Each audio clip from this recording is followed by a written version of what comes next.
Je pense honnêtement que je n'ai jamais vu un livre qui traitait aussi bien cette trope. Qui du coup...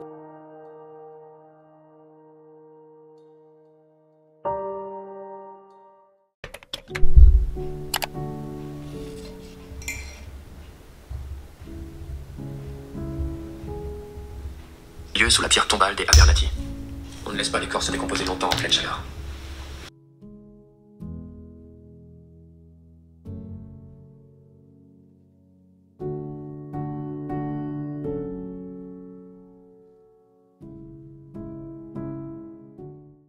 Salut à tous, j'espère que vous allez bien. Aujourd'hui on se retrouve dans une nouvelle vidéo. C'est de pire en pire cette intro. Bref, tout ça pour vous dire que je vais vous prendre avec moi pendant je pense une bonne semaine, où ça va pas être un vlog vraiment avec une thématique fixe. J'en ai fait pas mal là dernièrement avec des thématiques si vous voulez aller voir, et j'en ai qui sont prévues plus tard, pareil avec des thématiques. Mais là j'avais vraiment envie de pas trop me prendre la tête, déjà de terminer les services presse qui me restent. Je suis assez impressionnée d'avoir pu jongler entre des lectures qui ne sont pas des services presse et des services presse, sachant que j'en avais beaucoup ce mois-ci. Enfin ma faute un petit peu parce que j'en avais demandé beaucoup. Mais voilà, j'ai trouvé une bonne organisation. Il m'en reste quelques-uns que j'aimerais bien terminer cette semaine pour être à jour et pour pas faire trop traîner, que ce soit les maisons d'édition, ou que ce soit des auteurs-autrices directement. Enfin je veux pas faire traîner les choses et je veux donner mon retour et que je sois pas trop en retard. Donc il va y avoir mes petits services presse déjà cette semaine. Ce serait déjà le tome 4 de Papillon de Ludivine Anderson que je suis en train de lire, et je crois que j'en suis encore à 15%, donc c'est vraiment pas beaucoup, sachant que ça fait un mois que je l'ai, et le livre est vraiment trop bien. C'est vraiment le type de livre où t'es vraiment cocooning dedans et tout ça, mais comme il y avait plein de trucs entre temps et que j'ai dû rendre des choses, forcément ça traîne un petit peu, mais j'ai envie vraiment cette semaine en plus, pour me détendre, de lire ce livre, et du coup bah... on va s'y attaquer. On est ici sur une romance MM qui est très slow burn, qui prend son temps, qui est toute mimi, avec une thématique qu'on est dans un salon de tatouage, avec notamment un des protagonistes, donc Sacha, qui est tatoueur, qui a sa famille dans cet univers-là, et de l'autre côté on a Andrew qui lui est étudiant en école d'ingénieur et qui a des amis et pareil, et des parents assez conservateurs, et bref ça crée une histoire derrière qui est vraiment trop cool, avec ce truc un petit peu de famille livresque, où on suit chacun des personnages, mais on suit des personnages aussi autour. Et c'est des livres qui ont pas mal de pages, mais ce que j'aime bien, c'est que vraiment, je trouve, en fait, c'est très contemplatif, assez lent, en mode t'as le temps de voir venir les choses et d'avoir de profondes discussions. Là, ce que je suis en train de lire pour le moment, il y a notamment une discussion entre Andrew et Sacha sur le fait que Andrew, du coup, vu qu'il est en école d'ingénieur, il a sa mobilité internationale, et du coup il va devoir partir à l'étranger plus de... bon là c'est 4 mois dans le livre, et du coup bah forcément ça va créer des questions vis-à-vis de son couple. Donc ça c'est déjà une thématique super importante, et je connais aucun livre...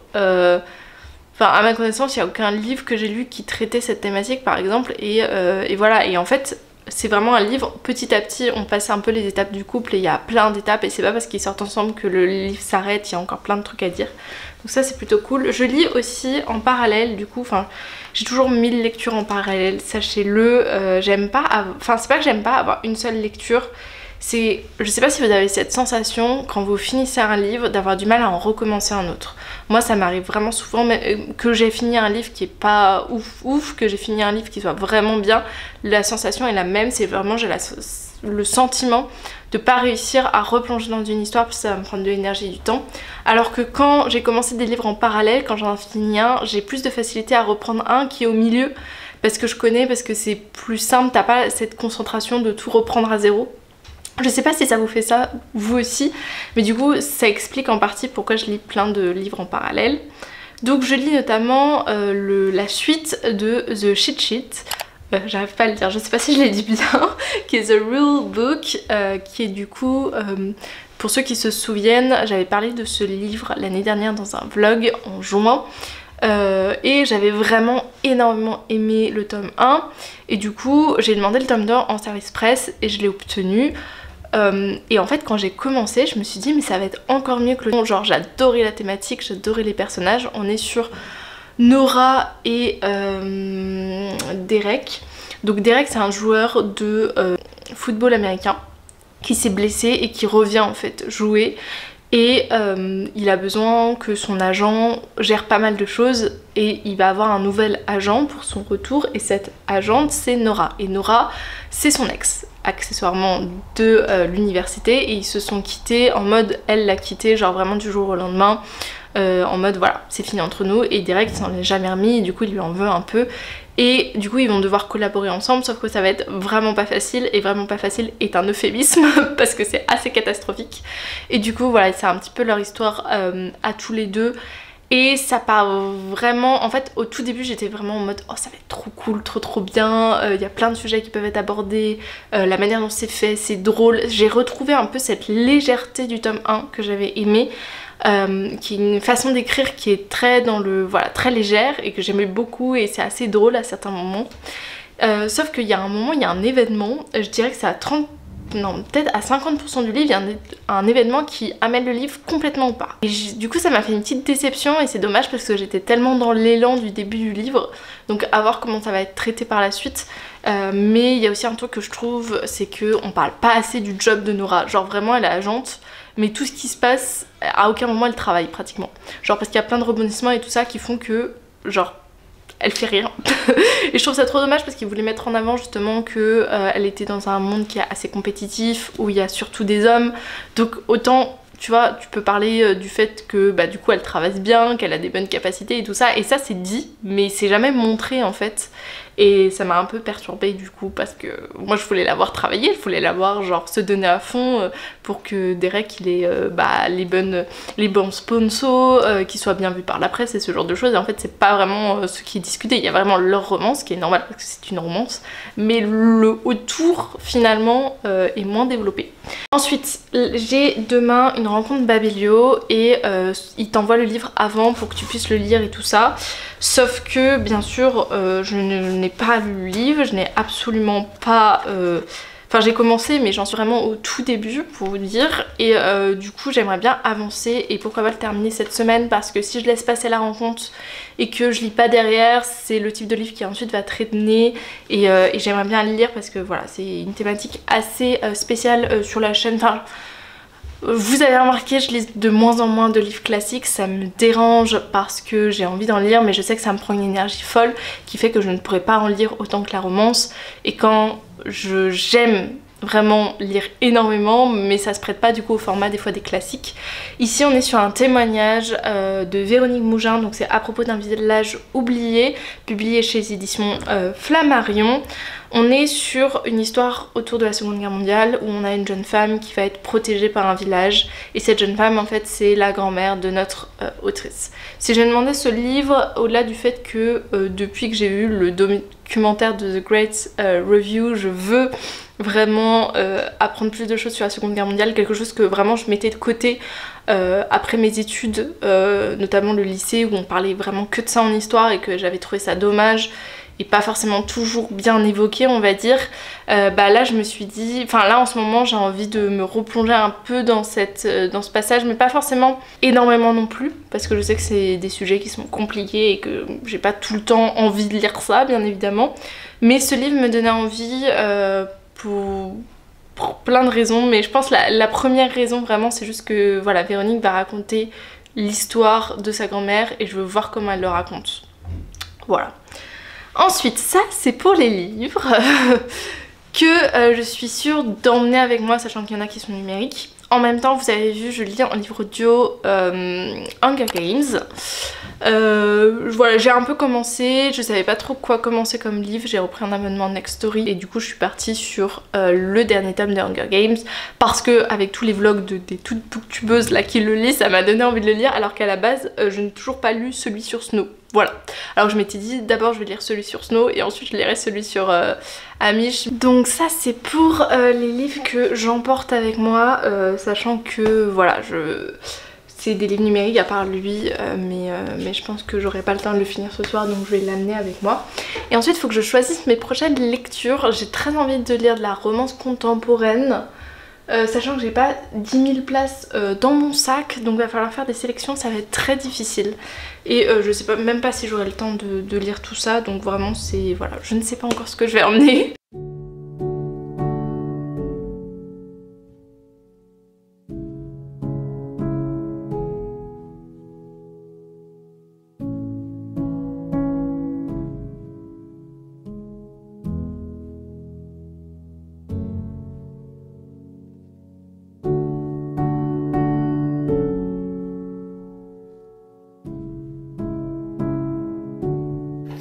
Alors, je vous retrouve sur ce super plan pour vous dire que je viens de finir ma journée de travail et là je vais à une rencontre Babelio. Du coup je voulais vous prendre avec moi, mais je crois que je vous ai déjà un petit peu parlé de cette rencontre Babelio. C'est avec ce livre et voilà. Et du coup j'ai fait des grosses traces avec mes doigts. Ça se voit ou pas? Ouais, ça se voit.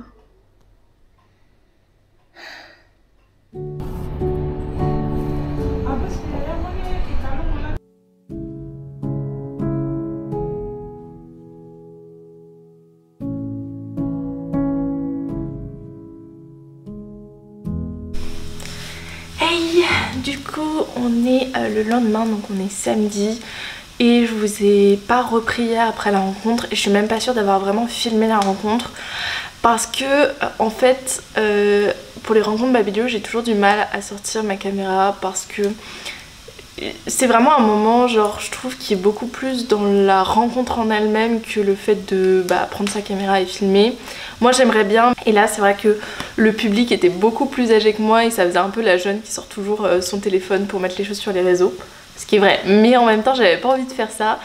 Du coup j'ai pas sorti ma caméra et je le regrette un peu parce que j'aurais aimé avoir des images de cette rencontre.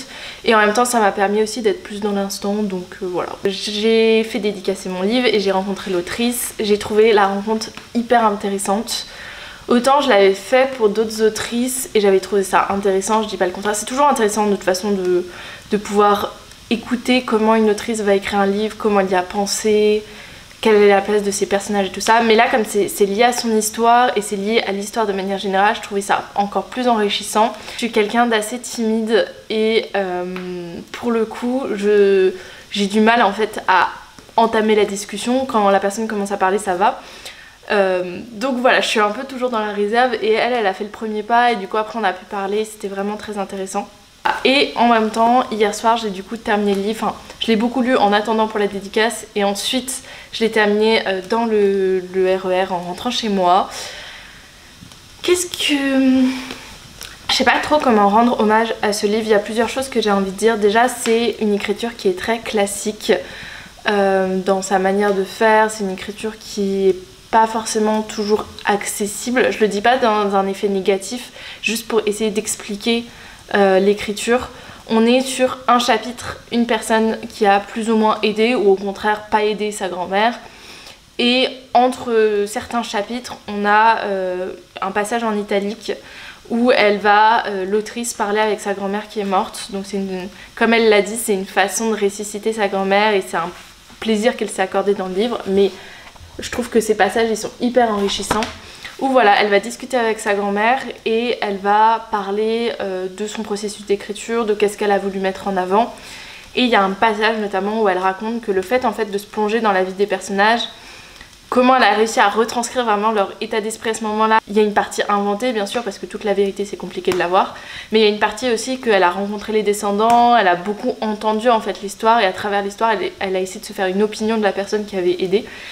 Et quelque chose qu'elle voulait vraiment mettre en avant et qu'elle l'a dit, c'est qu'elle voulait pas mettre en avant des héros, elle voulait mettre en avant des gens de la vie de tous les jours qui ont parfois une façon de penser qui est pas forcément top et qui pourtant ont aidé, étaient là et ils l'ont fait parfois dans leur propre intérêt, mais ils l'ont fait et ils sont allés des fois, elle parle beaucoup de fonctionnaires qui ont aidé et donc qui allaient contre ce pourquoi ils ont signé. Et bref, ce livre c'est aussi c'est un peu, ça redonne foi en l'humanité, je trouve.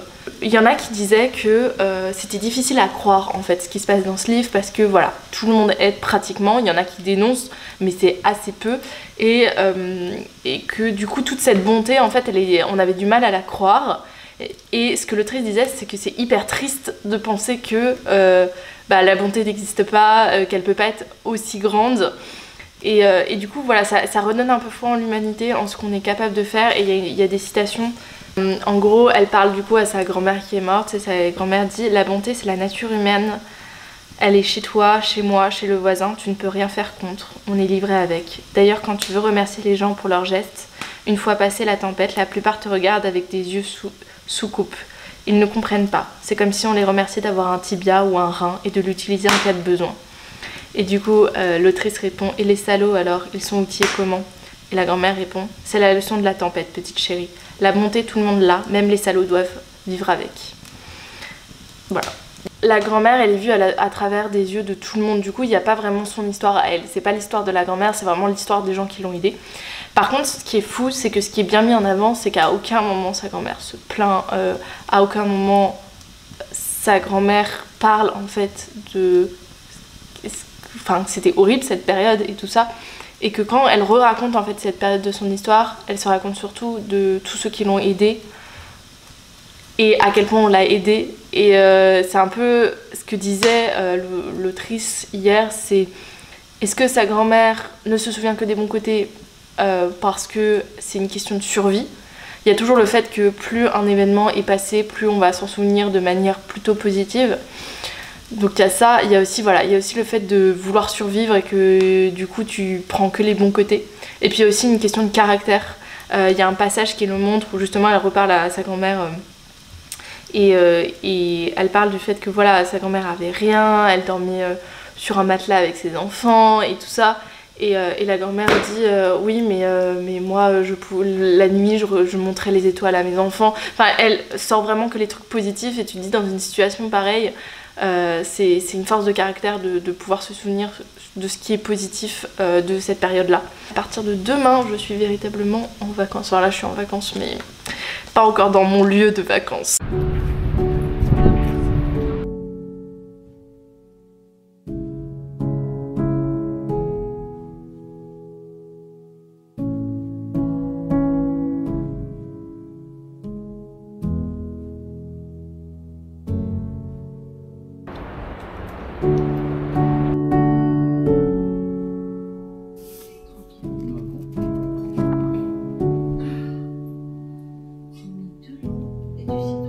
Je vous retrouve du coup, qu'est-ce que j'ai à vous dire? Déjà la première chose c'est que j'ai continué un petit peu hier The Rule Book, du coup j'en suis à 70% donc j'avance vraiment bien.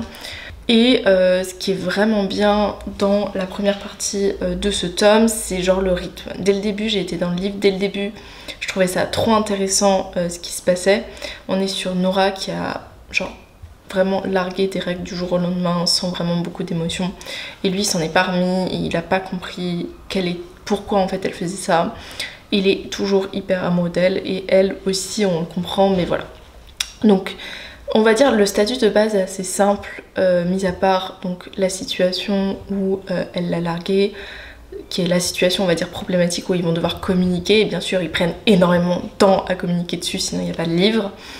Mis à part ça, il n'y a rien vraiment qui est un obstacle. Donc forcément ça va traîner en longueur. Mais il y avait le côté humoristique que j'ai trouvé dans le premier tome, donc The Cheat Sheet. Il y avait l'ambiance donc du sport, mais franchement revisité, simple, assez léger, peut-être même un peu trop. Je peux revenir dessus après, mais je pense qu'il manque une partie dans ce livre qui est la partie où il travaille parce qu'en gros elle est censée être son agente sauf qu'il va se passer un événement qui est l'événement qui a fait que le livre a un petit peu basculé et qui m'a dit c'était vraiment chouette mais je serais pas partie là-dessus de base et cet événement va provoquer le fait qu'ils vont se retrouver tous les deux tout seuls sans avoir besoin de travailler. Et du coup moi j'étais là mais c'est trop dommage genre dans le premier chapitre vous parlez de Nora comme quoi genre c'est vraiment une boss, elle s'est hyper bien bossée et en fait vous développez pas là-dessus et c'est trop dommage. de pas l'avoir travaillé du coup, parce que du coup ça enlève la crédibilité à tout ce que vous avez dit au début dans les premiers chapitres, comme quoi genre notamment elle a un petit peu largué Derek parce qu'elle voulait se concentrer sur sa carrière, qu'elle voulait vraiment construire une carrière genre hyper ambitieuse, et que à ce moment-là quand elle sortait avec lui, bah, elle perdait notamment des points, donc ses notes diminuaient. Du coup elle s'est dit bah il faut que je me reconcentre sur moi, et une manière de faire ça c'est ça. Donc genre l'argument tient vraiment, mais si derrière tu me prouves pas qu'elle a pas fait tout ça pour rien, t'as du mal à convaincre je pense le lecteur. Et en fait je pensais que l'histoire prendrait une autre direction, une direction qui me plairait moi plus, mais bon c'est comme ça, c'est un choix de l'autrice, ça enlève pas les dimensions hyper joyeuses du livre, hyper drôle, et la petite romance qui est sympathique, mais je trouve qu'on aurait pu parler d'autre chose, et notamment l'événement en question qui arrive et qui chamboule tout. Je le trouve trop gros, genre vraiment, surtout qu'il arrive, en fait, Nora va se réveiller et on va nous annoncer que ça s'est passé pendant la nuit. Sauf que non, en fait, parce que toi, tu nous as pas montré dans l'œil du lecteur, donc t'as vraiment éclipsé la partie intéressante du livre, si c'est la partie intéressante. Et c'est trop dommage, du coup. Donc voilà, petit problème vis-à-vis de ça, mais sinon ça reste une très bonne lecture pour le moment. Et je pense que je vais mettre un point final assez rapidement. Autre chose aussi, j'ai commencé hier dans les transports Nothing Like the Movies de Lynn Painter, publié chez les éditions Comet. Voilà, en fait je me suis rendu compte que j'avais énormément envie de plonger dans cette histoire, donc qui est le deuxième tome de Better Than the Movies. Là on va être dans l'histoire où justement il y a un second chance, ils se sont séparés à l'université à cause de quelque chose qu'on apprend petit à petit et qu'on prend énormément de temps à apprendre, donc je vous le dis pas ici. Et on va avoir Wes qui va retenter sa rentrée à l'université, et par le même biais il veut reconquérir Liz, sauf que c'est pas aussi simple que ça, notamment parce qu'il lui a fait pas mal de mal, et du coup il va falloir un peu reconstruire. Ce livre est incroyable, encore plus que le tome 1, et je pensais pas pouvoir dire ça parce que le tome 1 j'avais vraiment beaucoup aimé. Mais ce livre est vraiment incroyable, c'est-à-dire que je suis en train de le dévorer. Voilà, il me reste ça à lire. J'ai plein de choses à dire sur ce livre. Déjà, en Trope de Second Chance, je pense honnêtement que je n'ai jamais vu un livre qui traitait aussi bien cette trope, ou en tout cas je ne m'en souviens pas. Ça c'est la première chose que je voulais dire. La deuxième chose c'est que tout est calculé au millimètre près. Il y a plein de moments où tu te dis, tu sais, enfin dans les Second Chance, genre ils pourraient communiquer et ça passerait mieux. Et en fait là, je trouve que la manière de... Ils communiquent pas tout de suite est assez justifiée, et en même temps ils communiquent sur certains trucs à certains moments, puis ils vont plus communiquer, et puis au moment où tout genre part en vrille, c'est justifié aussi. Donc je trouve ça vraiment bien écrit, c'est drôle quand c'est drôle, c'est mimi quand c'est mimi, ça reste genre dans la même vibe que Better Than the Movie, ça veut dire que c'est très mignon, très choupi, on reste sur du young adulte. Et même, il y a un moment, il y a un fake dating dans ce livre pour que Liz ait la paix et ne veut pas genre communiquer avec Wes. Et du coup, elle fait semblant qu'elle sort avec un de ses potes. Et c'est tellement bien fait que c'est à la fois genre pas du tout naturel pour eux deux, que tout le monde se pose la question de est-ce qu'ils sortent vraiment ensemble, et en même temps Wes ça le travaille en mode bon, est-ce qu'ils sortent ensemble ou pas. Donc ça c'est trop choupi. Il y a quelques petits moments où j'étais un peu sceptique sur quelques détails sur lesquels je me suis arrêtée, mais peut-être que vous arrêterez pas dessus. Un truc tout con, mais le mec, quand il était avec Lizzie, Lizzie a réglé une alarme sur son téléphone pour que ça sonne tous les soirs à la même heure à minuit. On connaît la Lizzie du tome 1 qui est hyper romantique, donc c'est le truc genre on s'est embrassé pour la première fois à minuit, donc je veux que tu te rappelles tous les soirs de la première fois où on s'est embrassé. Sur le papier je comprends, c'est une comédie romantique, ça n'a rien de réaliste, mais moi je me suis imaginé pendant que je lisais le mec qui tous les soirs se fait réveiller à minuit par une alarme de son ex auquel il ne veut pas repenser. Voilà, j'étais un petit peu sceptique là-dessus. Et voilà, il y a quelques petits trucs comme ça où je me dis, bah ça sort du réalisme. Enfin, genre, je vois pas le mec garder son alarme, sachant qu'il habite en colocation, c'est-à-dire qu'il fait chier tous ses colocs. Voilà, je le vois pas garder cette alarme, mais soit, il y a quelques petits détails comme ça. Je trouve que Wes est parfois assez, voire trop insistant envers Lizzie. Il y a des moments où c'est à la limite, voilà, mais comme ouais, c'est vraiment un personnage que tu vois dans le tome 1, que tu vois dans le tome 2, hyper respectueux, hyper bienveillant, hyper dans le... Même s'il y a certains moments où il se dit « Ah, je suis sûre, je vais la reconquérir », alors que juste avant, il lui a parlé, elle lui a tourné le dos, elle est partie, elle était là en mode mec, t'as des années-lumière de ce que tu penses vraiment de son état d'esprit en fait. Et en fait, il y a plein de moments où il a pas vraiment... Enfin, il a l'impression qu'il va réussir à la reconquérir malgré tout. C'est peut-être de l'espoir aussi, il se dit genre en mode je vais la reconquérir, c'est sûr. Mais moi, ça me gêne dans le sens où il arrive pas bien à décrypter ses émotions. Donc ça peut être très réaliste, mais en même temps, ça fait aussi, dans sa tête, ça fait le lourdingue qui vraiment se dit ah, je vais la reconquérir, c'est sûr, je vais la reconquérir et tout. Et t'es là... Je suis pas sûre mec, dans sa tête, pour elle, elle a toujours pas de sentiment pour toi. Donc voilà, il y avait certains passages comme ça où voilà, mais globalement, mais je le lis à une vitesse.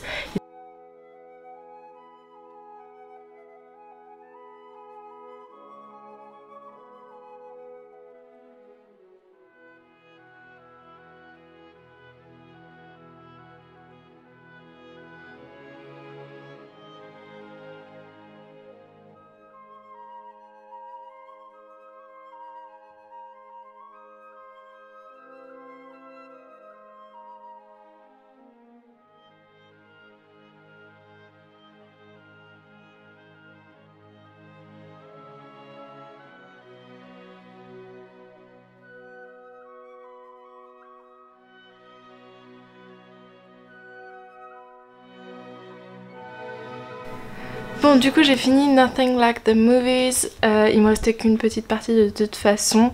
Je reste sur mon impression que ce livre est vraiment giga trop bien, genre je pense que je lui mets vraiment 5 étoiles. Est-ce que c'est un coup de cœur? Je pense que c'est un coup de cœur parce que vraiment j'ai passé une super bonne lecture. Juste une toute petite déception, c'est vraiment la fin où il y a déclaration sur déclaration de la part de Wes, et t'es là, au bout d'un moment c'est un peu too much. Surtout la manière dont c'est fait, c'est... Bon, voilà. J'étais un peu sceptique parce que moi j'attendais le moment où Liz allait péter un câble. Elle pète un câble juste à un moment où elle lui dit bah en fait tu m'as menti depuis le début donc c'est un peu chiant. Je m'attendais à ce qu'elle revienne dessus, qu'elle dise vraiment tu t'es rendu compte de ce qui s'est passé. En fait il n'y a pas eu ce retour, donc t'as la sensation que Wes il peut de nouveau merder à n'importe quel moment, donc ça c'est un peu... voilà. Bah après tu veux croire genre à la magie, à l'amour et tout ça, et donc croire que tout va bien se passer bien sûr. Mais voilà, il y a ce truc là de je suis un tout petit peu déçue parce que ça aurait pu être encore mieux si ils ont eu une vraie discussion et finalement après c'était juste des déclarations. Et j'étais là, bah il y a des choses qui n'ont pas été de nouveau précisées. Et surtout, hein, mais le moment où Liz elle se dit oui ok je vais aller avec lui, c'est vraiment un moment un peu... je sais pas comment expliquer, mais moi je l'aurais pas fait à ce moment-là en tout cas. Parce que vraiment ça fait... il faut qu'il se passe ça pour qu'elle veuille bien de lui. Et ça c'est vraiment dommage. Ça c'est le premier livre que j'ai terminé. Mais vraiment je vous conseille la saga parce que c'est... Surtout ce tome 2, c'était vraiment trop bien. J'avais vraiment envie de savoir la fin et je tournais les pages une à une. Je l'ai vraiment lu genre hyper rapidement. J'ai aussi terminé The Rule Book, du coup je vous en avais parlé un petit peu. Pour ce qui est de la fin, je trouve que ça reste du coup dans l'ambiance du milieu du livre, là où il y a eu le retournement de situation qui a fait que moi j'étais un peu moins fan. Et donc ça reste un petit peu dans le même rythme. Il y a des choses qui sont vraiment bien. Enfin, à la toute fin, on a une petite aperçu du boulot de Nora, ce qui est cool parce que bah en fait pendant tout le long on parle que de ça dans le résumé et finalement on n'a pas trop de ça, donc heureusement on l'a à la fin. Dans l'ensemble c'est un livre où tu ris, c'est un livre où la romance est bien écrite et bien faite et tout ça.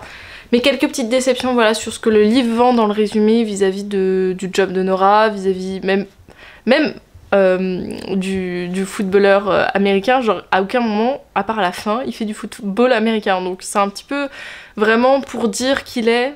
Il parle beaucoup de sa carrière, mais finalement à aucun moment on voit sa carrière évoluer parce que le livre se passe vraiment sur un truc comme 2-3 semaines. Donc voilà, il y avait des trucs comme ça où j'étais un peu moins convaincue, mais globalement ça reste dans la même vibe que le premier. Je pensais préférer le deuxième tome, je pense que c'est équivalent au premier. Et je pense même une petite préférence pour le premier tome, mais ça reste dans la même vibe, même si c'est quand même assez différent. Notamment parce que le tome 2 ça n'a plus un Enemies to Lovers, alors que le tome 1 c'était plus un Friends to Lovers, donc ça change un petit peu dans les dynamiques des romances.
J'ai commencé du coup Love Theoretically, qui est du coup un des livres de Alia Hazelwood, qui se passe aussi dans l'univers des sciences. Pour vous parler un petit peu du livre, on est ici sur une jeune femme qui a fait une thèse en physique quantique et elle fait partie d'un mouvement qui est ceux des théoriciens. Donc il y a les théoriciens et les expérimentalistes.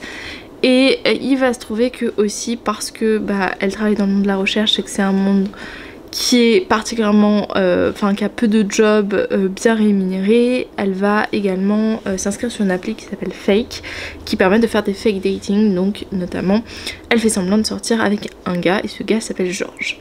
Et Georges il a un frère qui s'appelle Jacques.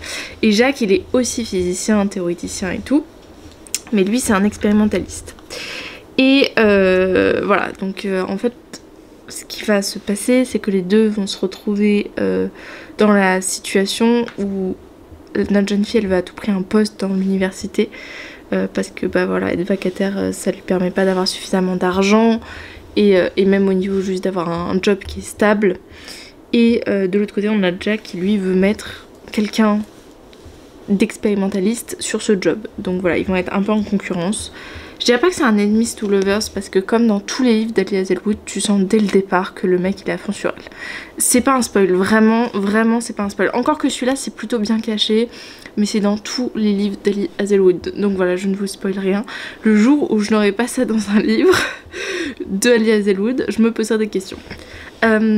J'aime plutôt bien, je sais que c'est un des livres qui est le moins aimé d'elle, je retrouve sa plume, je retrouve le côté addictif, c'est un truc de fou. Quand je rentre dans un livre d'Alia Hazelwood, je sais que je vais passer un super moment, que je vais pas réussir à lâcher le livre et tout ça, et là ça me fait l'effet.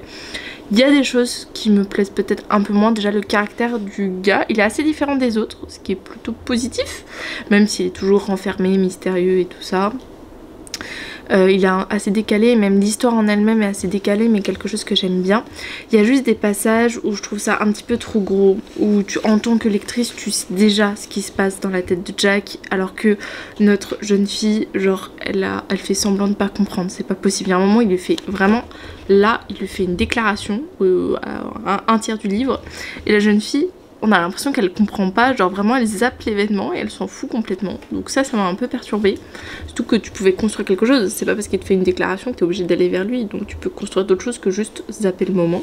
Et puis au-delà de ça, il y a aussi un passage là que je viens de passer où il y a quelque chose qui va la rendre très très triste. Et le mec, vraiment au milieu du fait, genre elle est en train de pleurer et tout ça, et le mec lui dit ah non mais tu me plais beaucoup comme tu es, genre pendant qu'elle est en train de pleurer. Il y a que moi que ça choque. Genre il y a un moment, non, tu choisis un autre moment pour lui dire qu'elle te plaît. Et surtout, en fait, il faut savoir que dans le caractère de notre jeune fille qui s'appelle Elsie, elle est très à cacher des choses. Genre elle adore analyser les gens et s'adapter aux gens pour parler avec eux, communiquer, parce qu'elle veut pas être elle-même, elle a l'impression que les gens l'aiment pas telle qu'elle est. Donc c'est une très très bonne thématique où on peut parler de beaucoup de choses. Le truc étant que là, Jacques, il s'en rend compte dès le début parce que c'est un peu le truc, voilà. Sauf qu'il va lui dire vraiment que du coup, quand elle pleure, elle est elle-même. Et que du coup, il aime bien ça. Donc dans le fond, ok, mais le timing, ce n'est pas le bon timing vraiment pour parler de ça. Donc voilà, il y a des petits passages comme ça où je suis assez sceptique, mais sinon je suis assez addictive et j'adore le truc avec le fait qu'elle fait semblant de sortir avec son frère, donc il y a tout un quiproquo au début vis-à-vis de Jack qui comprend pas tout et ça c'est assez drôle, et puis il y a des passages assez épiques, donc voilà. Pour le moment voilà, je me régale toujours. Je lis aussi Papillon du coup et je suis à un passage, en fait ce qui est bien avec Papillon c'est qu'il y a plein de passages où c'est assez descriptif sur ce qui se passe et tout, et en gros les événements où vraiment il y a un retournement un peu de situation, où on va dire il y a des révélations qui sont faites, sont assez rares, mais du coup quand elles arrivent ça fait des scènes assez épiques. Et là notamment il y a une scène vis-à-vis d'une révélation d'un des tatoueurs dans le salon de tatouage, c'était plutôt cool. Et le fait que notamment en fait je m'attendais pas à ce qu'il y ait autant de révélations sur un chapitre, donc ça c'était plutôt cool.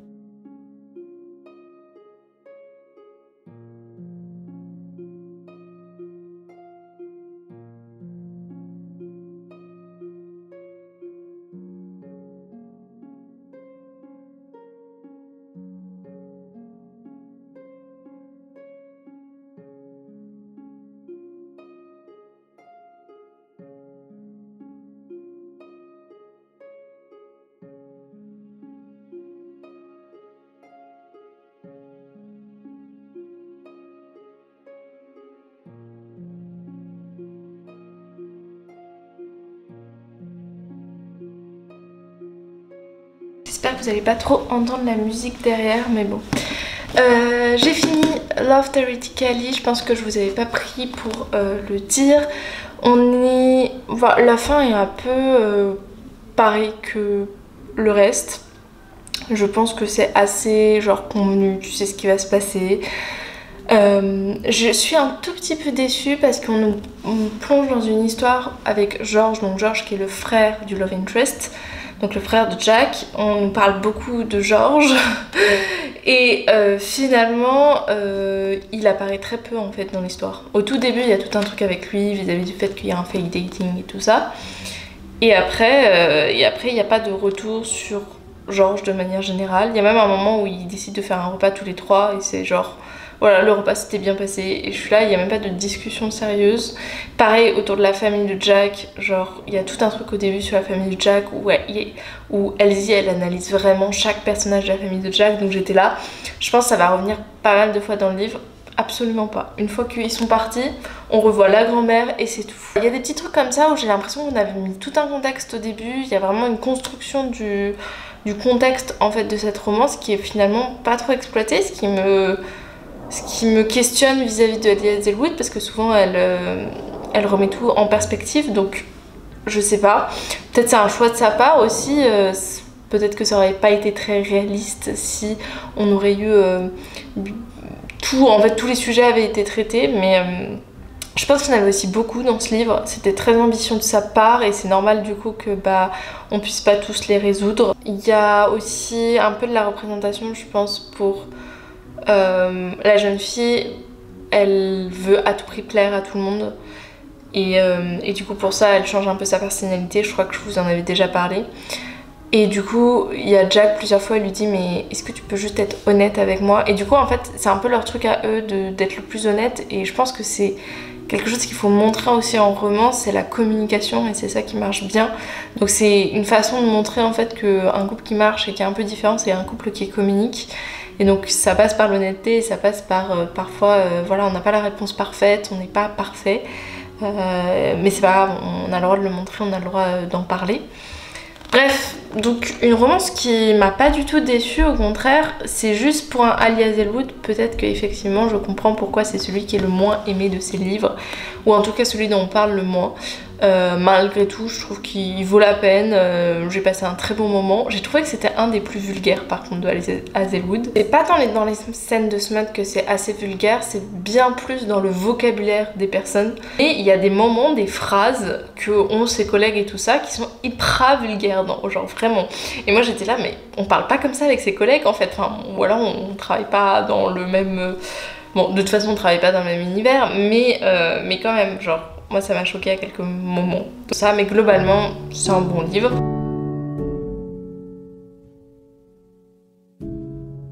Il fait un petit peu moche.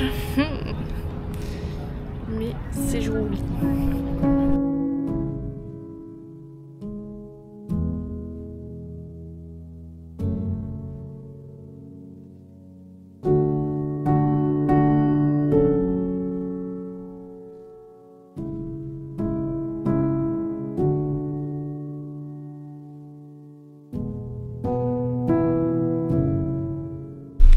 Bon, je vous retrouve, je suis rentrée chez moi. Vous êtes encore un peu haut, attendez, je... Hop, hop, hop, hop. Donc je suis rentrée chez moi depuis hier, mais hier j'étais en mode focus, un but, vous montez la vidéo sur les sagas. Ça a été hyper long, je me suis dit ça y est, j'ai fait déjà un quart de la vidéo en genre 2 heures, c'est fini. J'ai commencé, il était 15h, j'ai terminé, il était 20h, voilà. Pour une vidéo qui fait 40 minutes, un peu plus quand même, elle fait plus 50 minutes. Donc j'espère qu'elle vous a plu. Si vous l'avez pas vue, allez la voir s'il vous plaît. Bref, du coup je vous ai pas pris parce qu'à 20h j'étais crevée. J'avais les yeux comme ça d'être restée toute l'après-midi devant l'écran. J'ai même pas beaucoup lu. Donc ça, voilà, j'en suis à peu près à 50% de Papillon. Donc j'ai beaucoup avancé mais j'ai pas fini. Du coup j'ai une petite désolation de cette semaine où j'ai pas réussi à finir Pole Position et Papillon. C'était un peu mon objectif. Mais bon c'est pas grave, je me laisse une semaine de plus. J'espère que j'arriverai à finir ces 2 petits livres. Enfin petits, il y en a un il fait 500 pages quand même, mais ces 2 livres, Papillon, je suis toujours à fond dedans, surtout qu'il s'est passé un événement vis-à-vis de l'ex d'Andrew. Qui est assez... En fait, comme je vous ai dit, Papillon c'est vraiment un livre quand il y a quelque chose qui avance, c'est juste incroyable. Comme tout est fait par étapes et tranquillement et vraiment... En fait c'est tout mimi, ça me fait penser un peu à Heartstopper mais en beaucoup plus développé, beaucoup plus de description. Et puis c'est un roman, c'est pas un truc graphique, mais en termes de mignonnerie et de discours et de réflexion et de sur quoi on va s'interroger dans ce livre, ça me fait penser un peu à Heartstopper, c'est-à-dire les premiers amours, c'est-à-dire beaucoup de réflexion sur le début d'un couple, sur les étapes. Enfin, en fait, comme Heartstopper, c'est chaque événement, chaque chose qui se passe dans le livre ou dans leur couple est fait petit à petit. Il n'y a pas tout qui arrive d'un coup, il n'y a pas juste certains sujets qui vont être évoqués, c'est vraiment tout qui est pris en compte. Et ça c'est quelque chose que j'aime beaucoup.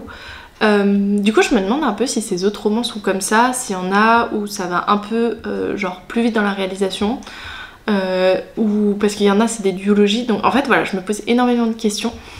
Et il y a un truc aussi, c'est qu'il y a un moment ça a parlé de racisme.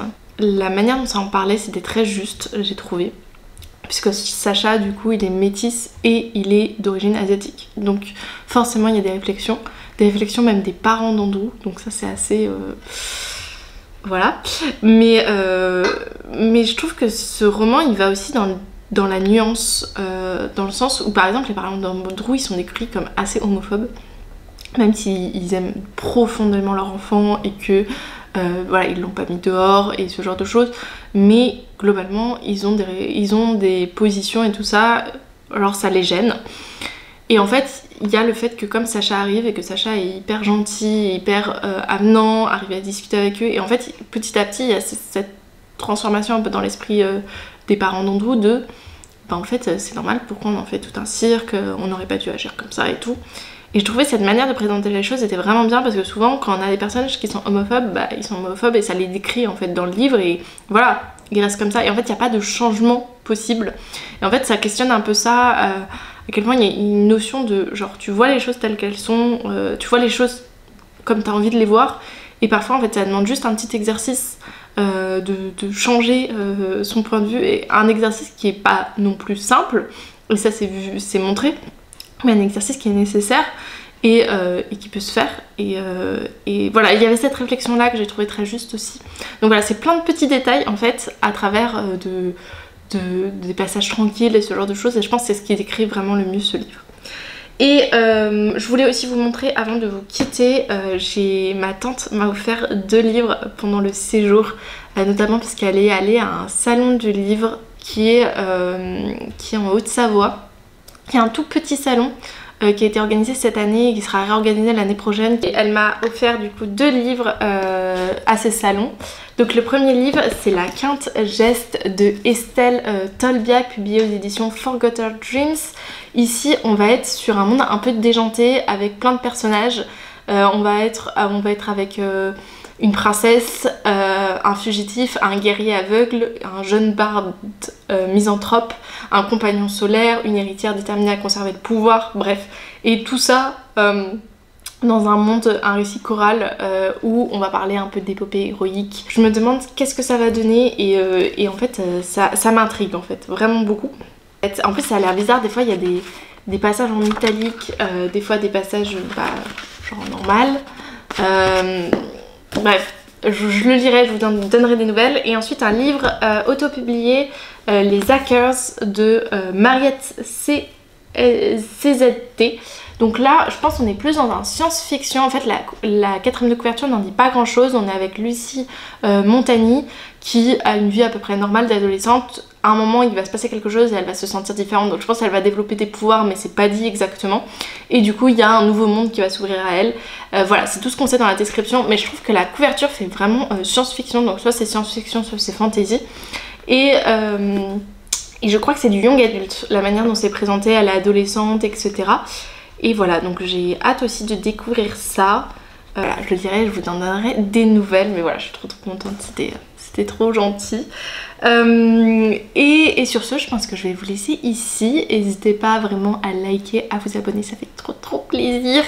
On a dépassé les 700 sur la chaîne, on est là à l'heure où je parle, on est 710, donc peut-être que j'aurais perdu un peu d'abonnés entre temps parce que c'est vraiment ça aussi quoi souvent.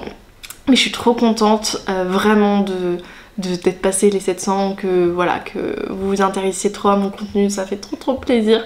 Donc voilà, n'hésitez pas à liker, à vous abonner, à mettre un petit commentaire pour me dire quel livre vous avez lu dernièrement, si vous avez eu des vacances et que vous avez eu le temps de lire beaucoup ou pas. Si c'est ou pas, je suis de tout cœur avec vous et j'espère que vous en aurez très prochainement pour vous accorder une petite pause lecture. C'est toujours très important. Et voilà, si vous avez des livres que j'ai lus et des avis dessus, j'ai trop envie de les entendre, donc n'hésitez pas à les mettre en commentaire. Et sur ce, je vous dis sinon à la semaine prochaine pour une autre vidéo. Salut!